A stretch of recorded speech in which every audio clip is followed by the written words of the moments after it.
Hi, and welcome to Irish Sports World on Tuesday, the 6th of February. We've had a very wet day here, which is unusual in this country. It's slightly sarcastic. Apologies for having nothing to say yesterday. Just was busy and there wasn't much happening at all, really. And today is much different to waiting and piling up for a chat, and the horse racing. And of course, the Super Bowl is on at the weekend. Kind of looking forward to that. I'm not sure if I'll be able to watch it, but have a big interest in Mr. Mahomes, and seeing what I can do. It should be a good one. Um, Bit of soccer. News is the Asian Cup, big shock, and South Korea beaten in the semi-final by Jordan. Shock in the sense that Jordan, who are they kind of thing anyway, and be close to 100th in the world, whereas South Korea would be having Son from Spurs, among other good players. They were expected to win that one, but the form was not good in the cup anyway, and Jordan took them out reasonably easily by studying the comments. So Klinsmann, the South Korean manager, the great Jurgen Klinsmann, one of the better players to come from Germany, must be in serious trouble there, because that will not go down well in South Korea, that's for sure. With Japan out, they would have expected to win it, so that could be another manager. But anyway, I'm sure he was getting pretty well paid for that anyway, so no fear of him. And just on soccer managers, I noticed that Rangers won their game tonight in Scotland, so they're now equal with Celtic at the top, which is not good news for Celtic, because Celtic look to be far superior, definitely earlier in the season, and of course in modern times. I must say, the more I see of Brendan Rodgers, the manager, the less convinced I am. He just seems to talk a good talk, but that's all he does really, and I think the players are not playing for him. I just said thinking of that word authentic, and there's not a lot of it about, and Brendan Rodgers does not give that impression. And not just him, most people are just giving sound bites when they're talking to the media anyway. And it's rare you get somebody who doesn't care and just speaks their mind and goes home. And of course, Brian Clough was the master of that. He didn't, he just said what was on his head, and that was it.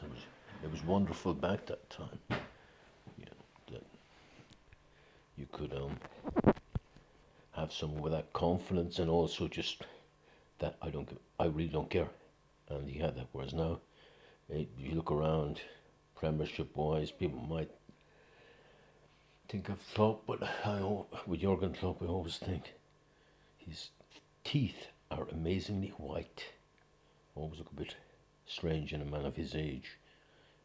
Mine are definitely not that white. And I know Rodgers was given a hard time a few years back for getting a major job done in his teeth, and you get this kind of lack of authenticity. If I'm looking around at managers who give me that feel, I think there's only one, and that would be Mr. Mourinho, in the sense that he's original and he will speak his mind. He used to. I guess he's on the downslide now in his career, in the sense that he's left Roma, and suddenly Roma's form was picked up. So we'll see what happens. There's still openings for him, definitely in Chelsea, where Pochettino, or however you pronounce that, is having a disaster. It's just a matter of time. And also, of course, with Man United, Ten Hag can only last so long. So even though Mourinho might be in downside of his career, he's better than either of those two guys. And as I say, he does give you that impression that, well, I guess simply put, you wouldn't mind having a pint with them and having a chat, but whereas most of the others, you run from them. Not that they'd be buying their pints anyway, but that's the soccer stuff anyway. And just a quick look at the racing tomorrow, because as I say, it's all gearing up now for Cheltenham. Cheltenham itself, for me, I look at the preview program, wonderful preview program with upping the ante with Johnny Deneen and Dave Jennings. Just wonderful entertainment. And when you talk about authenticity, Mr. Deneen is as authentic as it gets. There's actually a wonderful, I kind of make that point, there's a wonderful innocence almost of him up there giving you stuff. And you know, he's you could say he's an example of, if at first you don't succeed, try again. Sometimes you get one loser after another, but he keeps on coming back and confident as ever, and so it's quite nice to see.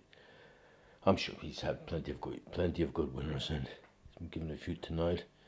The only horse that I've right now, because most of them are kind of the Mullins monopoly, goes to Cheltenham as well, of course. But actually, one of his horses, Embassy Gardens, I'm not even sure what the horse is running in, but won by half the track about a year ago in Thurles, and could be anything, but could actually be a prize, depending on what race it runs as well.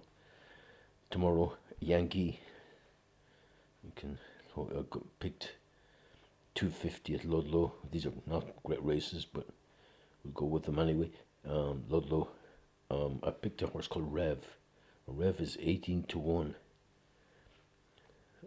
with absolutely terrible form, which I never like, but he's absolute bottom weight, and the apprentice on him is claiming quite a bit as well, so he's only carrying 9 stone 11. If it's soft tomorrow, it might be worth a go. 18, probably 20-1, whatever, but anyway. The 320 at Ludlow, horse called Masked Dance, 9-2, and has a record chance, good form. I think I'm looking at Fairyhouse then. A horse called Evie's Vladimir, I think it's Gavin Cromwell training it, and 13-8 probably be the favourite, but again I think I like the name, which is as good as anything. And then the 3 o'clock at Fairyhouse, Mispronunciation at 3-1 has a good chance, and you never know. Lightning might strike twice in the same place, but anyway, that's it for tonight, and hope you have a good night, and hopefully I'll be talking again tomorrow.